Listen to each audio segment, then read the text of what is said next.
Salute സഹൃദയരെ. ഏകദേശം 5 മാസത്തിന് ശേഷമാണ് ഞാൻ സസ്നേഹം ശ്രീലേഖ എന്ന എൻ്റെ ഈ ചാനലിലൂടെ വീണ്ടും ഒരു വീഡിയോയുമായി എത്തുന്നത്.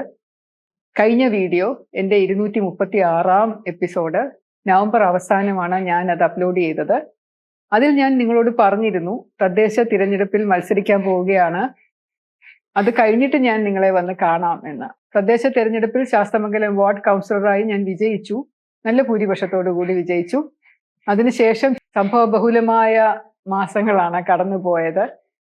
അത് കഴിഞ്ഞപ്പോൾ വീണ്ടും ഒരു തിരഞ്ഞെടുപ്പും കൂടെ കേരളത്തിൽ വന്നു, നിയമസഭാ തിരഞ്ഞെടുപ്പ്.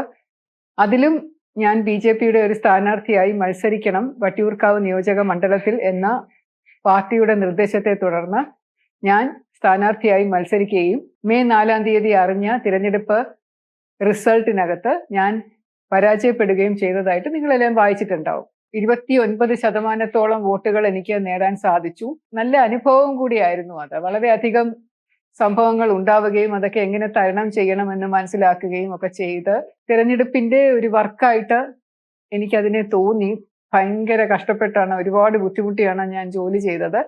രാവിലെ തന്നെ റെഡിയായി പോകും, ഒരു 7:30-8 ആകുമ്പോഴേക്കും തിരിക്കും. വൈകുന്നേരം ചിലപ്പോൾ ഒരു 9:30-10 മണിയൊക്കെ ആകുമ്പോഴായിരിക്കും തിരിച്ചു വരിക. ചിലപ്പോൾ അതിനേക്കാളും ലേറ്റ് ആയിട്ട് ചില മീറ്റിങ്ങുകളിൽ ഇരിക്കേണ്ടതായിട്ട് വരും.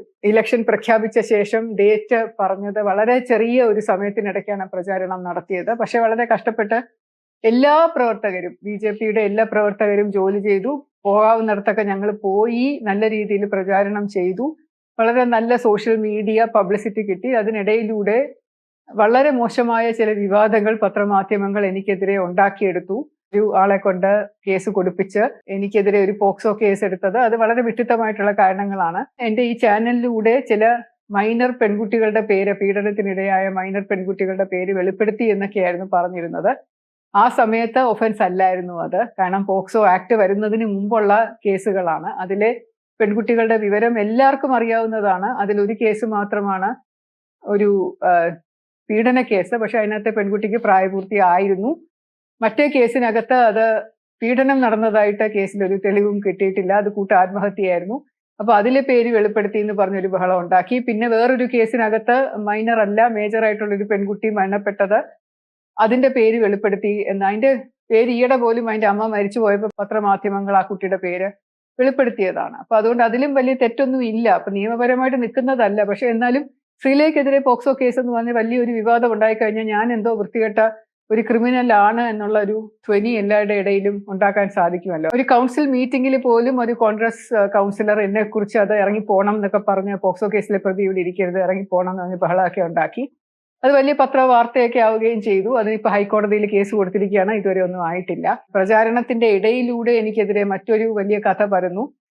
ഒരു കേന്ദ്രമന്ത്രി ഓൺലൈനായിട്ട് പ്രചാരണത്തിന് ഒരു മീറ്റിംഗിൽ പങ്കെടുത്തപ്പോൾ അദ്ദേഹം രണ്ട് സ്ഥാനാർത്ഥികൾ ആ ഹാളിൽ ഉണ്ടായിരുന്നു. രാജീവ് ചന്ദ്രശേഖർജിയും ഞാനും ഉണ്ടായിരുന്നു. അപ്പൊ രാജീവ്ജിയെ അദ്ദേഹത്തിന് നല്ലപോലെ അറിയാവുന്നതുകൊണ്ട് അദ്ദേഹത്തെ അവിടെ കമ്പ്യൂട്ടറിലൂടെ കണ്ടതുകൊണ്ട്, അതായത് ഓൺലൈൻ മീറ്റിംഗ് ആയിരുന്നല്ലോ, അപ്പം കണ്ടതുകൊണ്ട് അദ്ദേഹത്തിന് വോട്ട് ചെയ്യണം എന്ന് അഭ്യർത്ഥിക്കുകയും, പക്ഷെ എന്നെ അദ്ദേഹത്തിന് മനസ്സിലായില്ല, ഞാൻ അങ്ങനെ ഒരു സ്ഥാനാർത്ഥിയാണെന്ന് അറിയാത്തത് കൊണ്ട് എൻ്റെ പേര് പറയാതിരിക്കുകയും ചെയ്തു. പക്ഷെ അതിൽ പ്രതിഷേധിച്ചുകൊണ്ട് ഞാൻ ഇറങ്ങിപ്പോയി എന്നുള്ളൊരു വാർത്ത അവർ സൃഷ്ടിച്ചു. ശരിക്കും അവിടെ നിന്ന് ഇറങ്ങിപ്പോയതല്ല.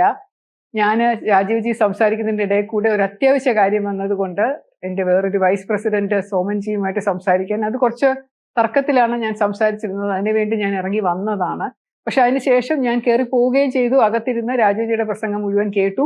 പിന്നെ ഞാൻ പ്രസംഗിച്ചു. അതിനുശേഷം ഞാൻ അവരുടെ കൂടെ ചോദ്യങ്ങൾക്ക് ഉത്തരം പറഞ്ഞു, അവരുടെ കൂടെ ഇരുന്ന് ഭക്ഷണം കഴിച്ചു. അതൊക്കെ കഴിഞ്ഞ് വളരെ വൈകി ആണ് ഞാൻ അവിടെ നിന്ന് പോയത്. അപ്പൊ ഇറങ്ങിപ്പോയി എന്നുള്ളൊരു ധ്വനി അവർക്ക് പക്ഷേ എന്തുകൊണ്ടോ ഉണ്ടാക്കിയെടുക്കാൻ സാധിച്ചു. ഞാനത് അങ്ങനെ അല്ല, ശരിയല്ല എന്ന് പറഞ്ഞിട്ട് മലയാളി വിശ്വസിച്ചിട്ടൊന്നുമില്ല. ഞാനൊരു വലിയ ധാർഷ്ട്യക്കാരി, അഹങ്കാരി, ദേഷ്യപ്പെട്ട് ഇറങ്ങി പോകുന്ന ആള് എന്നുള്ള മട്ടിൽ പഴയ കഥകളും ഒക്കെ എടുത്തു വെച്ച് പറഞ്ഞു. അതൊന്നും സത്യമായിട്ടുള്ള കഥകളല്ല.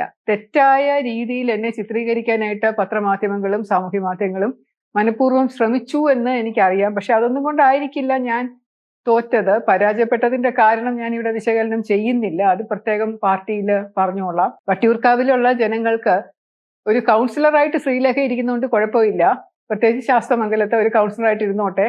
പക്ഷേ ശാസ്തമംഗലം വാർഡിൽ നിന്ന് പോലും എനിക്ക് പ്രതീക്ഷിച്ചത്ര വോട്ട് ഒരു MLA ആയിട്ട് മത്സരിച്ചപ്പോൾ കിട്ടിയില്ല. എൻ്റെ 700 ഭൂരിപക്ഷത്തിന് പകരം ഒരു കഷ്ടിച്ച് 100 ഭൂരിപക്ഷമാണ് എനിക്ക് ഇലക്ഷന് കിട്ടിയത്. തിരഞ്ഞെടുപ്പ് റിസൾട്ട് വന്നപ്പോൾ വളരെ നിരാശപ്പെടുത്തുന്ന ഒരു പ്രതികരണമാണ്. ഞാനൊരു 45,000-ലധികം വോട്ടുകൾ പ്രതീക്ഷിച്ചിരുന്നു. പക്ഷെ 37,200 വോട്ടുകൾ മാത്രമേ എനിക്ക് കിട്ടിയുള്ളൂ. അപ്പൊ അത് എവിടെ നിന്നൊക്കെയോ ചോർച്ച വന്നിട്ടുണ്ട്. എനിക്ക് തോന്നുന്നു ഒരു MLA എന്ന് പറയുമ്പോൾ ഭരിക്കുന്ന പാർട്ടിയുടെ MLA ആണെങ്കിൽ, അത് ശ്രീ കെ മുരളീധരനെ പോലെയുള്ള വളരെ പരിചയസമ്പന്നനായ രാഷ്ട്രീയ പ്രാവീണ്യമുള്ള ഒരുപാട് പരമ്പരാഗതമായിട്ട് രാഷ്ട്രീയ പിന്തുടർച്ച അവകാശങ്ങളും ഒക്കെ ഉള്ള ഒരു വ്യക്തിയാകുമ്പോൾ അദ്ദേഹത്തിന് വെറും MLA മാത്രമല്ല ഒരു മന്ത്രിയായിട്ട് കൂടെ വരാൻ സാധ്യതയുണ്ട്. അപ്പൊ അതുകൊണ്ട് ഒരു മന്ത്രി വന്നോട്ടെ എന്നുള്ള രീതിയിലായിരിക്കും പൊതുജനം എല്ലാം കൂടെ കോൺഗ്രസിന്റെ സ്ഥാനാർത്ഥിയെ ജയിപ്പിച്ചെടുത്തതെന്നാണ് എനിക്കിപ്പോ തോന്നുന്നത്. അത്രയ്ക്ക് വലിയ ഒരു ഭരണത്തിനെതിരെയുള്ള ഒരു വികാരം, കഴിഞ്ഞ 10 വർഷമായിട്ടുള്ള ദുർഭരണത്തിനെതിരെയുള്ള ഒരു വികാരം ജനങ്ങളുടെ മനസ്സിലുണ്ടായിരുന്നു. വികസനമില്ലാതെ മുരടിച്ച് കിടക്കുന്ന വട്ടിയൂർക്കാവ് ജംഗ്ഷൻ, അവിടെ കുറെ വീടുകളും കടകളും ഒക്കെ നശിപ്പിച്ചിട്ടിട്ടുണ്ട്. റോഡ് മുഴുവൻ പരിതാപ അവസ്ഥയിലാണ്. അപ്പൊ അതൊക്കെ ശരിയാക്കി എടുക്കാൻ അദ്ദേഹത്തിന് സാധിക്കട്ടെ. പേരൂർക്കട മേൽപ്പാലം, പേരൂർക്കട വളരെ പ്രധാനപ്പെട്ട ഒരു ജംഗ്ഷനാണ്, വളരെ തിരക്ക് അനുഭവിക്കുന്ന ജംഗ്ഷനാണ്. തിരുവനന്തപുരം റൂറലും സിറ്റിയും തമ്മിൽ ബന്ധിപ്പിക്കുന്ന ഏറ്റവും പ്രധാനപ്പെട്ട ഇടനാഴിയാണ്. അപ്പൊ അവിടെ ഒരു മേൽപ്പാലം വരും എന്ന് പ്രതീക്ഷിക്കുന്നു താമസിയാതെ. കൂടാതെ ജനറൽ ആശുപത്രി പേരൂർക്കടയിലുണ്ട്. അത് വളരെ മോശം രീതിയിലാണ് പ്രവർത്തിക്കുന്നത്. അതിന്റെ പ്രവർത്തനം നല്ലതാകും. പോളിടെക്നിക്കിന്റെ പ്രവർത്തനം നല്ലതാകും. മാനസികാരോഗ്യ കേന്ദ്രം നല്ലതാകും. അങ്ങനെ വട്ടിയൂർക്കാവിന്റെ പൊതുവെയുള്ള വികസനം അദ്ദേഹത്തിന് കൊണ്ടുവരാനാകുമെന്ന് എനിക്ക് വലിയ പ്രതീക്ഷയുണ്ട്. പക്ഷെ എവിടെ നിന്നാണ് അതിന് പണം കിട്ടുക എന്നറിയില്ല. കാരണം കടുത്ത സാമ്പത്തിക ബാധ്യതയിലാണ് കേരളം ഇപ്പോൾ ഉള്ളത്. 5 ലക്ഷം കോടിയോളം രൂപയുടെ അടുത്ത പൊതു കടമുണ്ട്. 16ാം ധനകാര്യ കമ്മീഷൻ പറഞ്ഞിരിക്കുന്നു ഇനി ഒരിക്കലും ഒരു പൊതു കടം എടുക്കാൻ പാടില്ല എന്ന് പറഞ്ഞിട്ടുണ്ട്. അപ്പൊ എവിടെ നിന്ന് അവർ കടം എടുക്കുമെന്നറിയില്ല. കിഫ്ബി തന്നെ വളരെയധികം പൊട്ടിപ്പൊളിഞ്ഞ നിലയിലാണ്. 3000 കോടിയുടെ പദ്ധതികൾ പാതി വഴിയിൽ ഉപേക്ഷിച്ച നിലയിലാണെന്നൊക്കെയാണ് കേൾക്കുന്നത്. കേന്ദ്രത്തിൽ നിന്ന് സംസ്ഥാനങ്ങൾക്ക് കിട്ടുന്ന സഹായധനം മാത്രം, സഹായവിഹിതം മാത്രമാണ് ഇനി ഇപ്പൊ കിട്ടാൻ സാധ്യതയുള്ളത്. പക്ഷേ 3 MLA-മാര് BJPക്ക് കിട്ടി എന്നത് വളരെയധികം ആശ്വാസകരമായിട്ടുള്ള കാര്യമാണ്. 2 മുൻ മന്ത്രിമാരും MP-മാരുമായിട്ടുള്ള വളരെ പ്രഗത്ഭരായിട്ടുള്ള രാജീവ് ചന്ദ്രശേഖർജി നമ്മുടെ സംസ്ഥാന അധ്യക്ഷനാണ് BJPയുടെ. അദ്ദേഹം നേമം മണ്ഡലത്തിൽ ജയിച്ചു വന്നു. അതുപോലെ ശ്രീ വി മുരളീധരൻ സാറ്, അദ്ദേഹം മുൻ മന്ത്രിയും MP ഒക്കെ ആയിരുന്നു. അദ്ദേഹം കഴക്കൂട്ടം മണ്ഡലത്തിൽ ജയിച്ചു വന്നു. പിന്നെ വളരെ മിടുക്കനായിട്ടുള്ള ധർമാധിഷ്ഠിതരായിട്ടുള്ള ഒരു VB ഗോപകുമാർ എന്ന് പറയുന്ന മിടുമിടുക്കനായിട്ടുള്ള MLA ചാത്തന്നൂരും ജയിച്ചു വന്നു. അപ്പൊ ഈ 3 MLA-മാരും മതി നമുക്ക് ഭാരതീയ ജനതാ പാർട്ടിയുടെ ഒരു വലിയ ശക്തിയായിട്ട് നിയമസഭയിൽ ഉണ്ടാകാനായിട്ട്. അപ്പൊ അത് വലിയൊരു കാര്യമാണ്. അതിൽ വളരെയധികം സന്തോഷവും അഭിമാനവും തോന്നുന്നുണ്ട്. ഇനി ഭാവിയിൽ തീർച്ചയായിട്ടും വളരെയധികം പിന്തുണ BJPക്ക് ലഭിക്കും.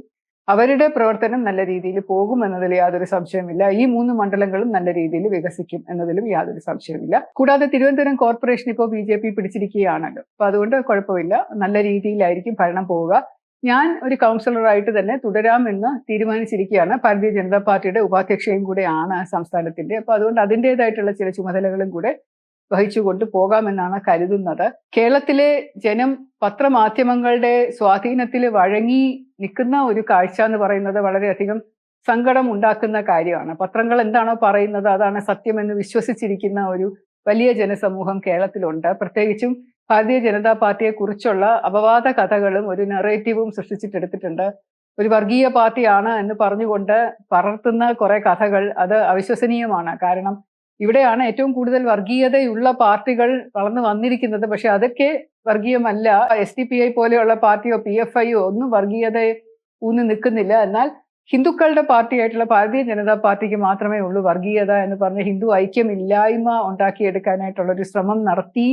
അതിലൊരു വലിയ രീതിയിൽ മാധ്യമങ്ങളുടെ കഥകൾ വിജയിച്ചു എന്ന് വേണം കരുതാൻ. കാരണം വികസനം എന്ന് പറയുന്ന വലിയ ഒരു ആശയം മുന്നോട്ട് വെച്ച പാർട്ടിയാണ് ഭാരതീയ ജനതാ പാർട്ടി. വികസനം, അതുപോലെ സുരക്ഷിതത്വം, വിശ്വാസ സംരക്ഷണം എന്നീ 3 തത്വങ്ങളിൽ അധിഷ്ഠിതമായിട്ടാണ് ഞങ്ങൾ പ്രചാരണം നടത്തിയിരുന്നത്. അപ്പൊ അത് 3ഉം വേണ്ട, ഞങ്ങൾക്കുള്ള വികസനം മതി, അതിൽ ഞങ്ങൾ തൃപ്തരാണ്. ഞങ്ങൾ ഉള്ള സുരക്ഷിതത്വം മതി, ഞങ്ങൾക്ക് സുരക്ഷിതത്വം കുറഞ്ഞാലും കുഴപ്പമില്ല, ഞങ്ങൾക്ക് ഈ വിശ്വാസ സംരക്ഷണം ആവശ്യമില്ല എന്ന് പറഞ്ഞുകൊണ്ട് പുറംകാലിട്ട് ചവിട്ടി എറിഞ്ഞിരിക്കുന്നതാണ് ഈ 3 തത്വങ്ങളെയും. അത് മതിയെങ്കിൽ അത് മതി. കാരണം കഴിഞ്ഞ ഭരണത്തിന്റെ തുടർച്ച പോലെയുള്ള മറ്റൊരു ഭരണം, ആളുകൾ മാറി മാറി വരുന്നേ ഉള്ളൂ, പക്ഷെ മറ്റൊരു മാറ്റവും നമുക്കിവിടെ കാണാൻ സാധിക്കുമെന്ന് തോന്നുന്നില്ല. അതിനുള്ളൊരു അവസരം ഉണ്ടായിരിക്കില്ല കേരളത്തില്. ഇപ്പൊ തന്നെ നിങ്ങൾ കണ്ടില്ലേ, ഒരു മുഖ്യമന്ത്രി ആരാകണം എന്നതിനെ കുറിച്ച് പോലും വലിയ തർക്കങ്ങളാണ് ഉണ്ടായിക്കൊണ്ടിരിക്കുന്നത്. കേരളത്തിലെ ജനങ്ങൾ എന്തുകൊണ്ടോ കഴിഞ്ഞ 70 വർഷമായിട്ട് മാറി മാറി വന്ന കോൺഗ്രസ് CPM ഭരണം അതിൽ തൃപ്തരാണ്. മൂന്നാമതൊരു ഭരണം, ഒരു 3ാം മുന്നണി വന്നു കഴിഞ്ഞാൽ അതിലൊരു ഭരണം കുറച്ച് മാറ്റമുള്ള, വ്യത്യസ്തമായ, ഞങ്ങൾക്ക് ഗുണപ്രദമായ, നാട്ടിന് ഗുണപ്രദമായ, ജനങ്ങൾക്ക് ഗുണകരമായ ഒരു ഭരണം ഉണ്ടാകും എന്നുള്ളൊരു ചിന്തയെ അവരുടെ മനസ്സിലൂടെ പോകുന്നില്ല എന്നത് വളരെയധികം അതിശയം തോന്നുന്ന ഒരു കാര്യമാണ്. മറ്റെല്ലാ സംസ്ഥാനങ്ങളിലും BJPക്ക് ഇത്രയധികം സ്ഥാനം നൽകിയിട്ടുള്ളപ്പോൾ, ജനഹൃദയങ്ങളിൽ ഇത്രയധികം സ്ഥാനമുള്ളപ്പോൾ എന്തുകൊണ്ടാണ് കേരളത്തിൽ മാത്രം അത് ചെയ്യാത്തത് എന്ന് ചോദിച്ചു കഴിഞ്ഞാൽ, കേരളത്തിലെ ജനങ്ങൾ മാത്രമാണ് പത്രങ്ങളുടെ സ്വാധീനത്തിൽ ഇത്രയധികം വഴങ്ങി കഴിയുന്നത്. അവർക്ക് രാവിലെ എണീറ്റ് ഒരു പത്രം വായിക്കാതെ അല്ലെങ്കിൽ കുറേയധികം വാർത്തകൾ കേൾക്കാതെ, അത് കാണാതെ, അത് വായിക്കാതെ സ്വസ്ഥത കിട്ടാത്ത ജനങ്ങളാണ്.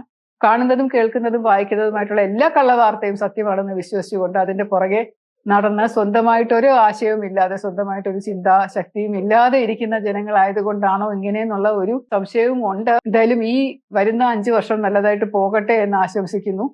എൻ്റെ എല്ലാ സുഹൃത്തുക്കൾക്കും വളരെയധികം നന്ദി. ഇത്രയും നാൾ എനിക്ക് വേണ്ടി കാത്തിരുന്നത്. കുറെ പേര് എന്നോട് ചോദിച്ചു വീണ്ടും വീഡിയോ തുടങ്ങുന്നില്ലേ എന്ന്. തീർച്ചയായിട്ടും ഇതോടുകൂടി ഞാൻ റെഗുലറായിട്ട് എല്ലാ ഞായറാഴ്ചയും വീഡിയോ അപ്ലോഡ് ചെയ്യാം. നിങ്ങൾക്ക് പ്രത്യേകമായിട്ട് ഞാൻ എന്തിനെങ്കിലും കുറിച്ച് സംസാരിക്കണം എന്നുണ്ടെങ്കിൽ ആ ഒരു കാര്യം ഒന്ന് കമന്റിൽ എഴുതിയിടണേ. അപ്പോൾ അതിനെക്കുറിച്ച് ഞാൻ പറയാം. ചിലപ്പോൾ ഈ ഇലക്ഷന്റെ ഇടയിൽ ഉണ്ടായ ചില കാര്യങ്ങളെക്കുറിച്ചോ അല്ലെങ്കിൽ രാഷ്ട്രീയത്തെക്കുറിച്ചോ അല്ലെങ്കിൽ മറ്റു പൊതുവായ കാര്യങ്ങളെക്കുറിച്ചോ ഞാൻ വിശ്വസിക്കുന്ന ചില തത്വങ്ങളെക്കുറിച്ചോ ഒക്കെ നിങ്ങൾക്ക് അറിയണം എന്ന് ആഗ്രഹമുണ്ടെങ്കിൽ തീർച്ചയായിട്ടും അതിനെക്കുറിച്ചൊക്കെ ഞാൻ വീഡിയോ ചെയ്യാം. ഒരുപാട് നന്ദി പറഞ്ഞുകൊണ്ട് നിർത്തുന്നു. സസ്നേഹം, ശ്രീലേഖ.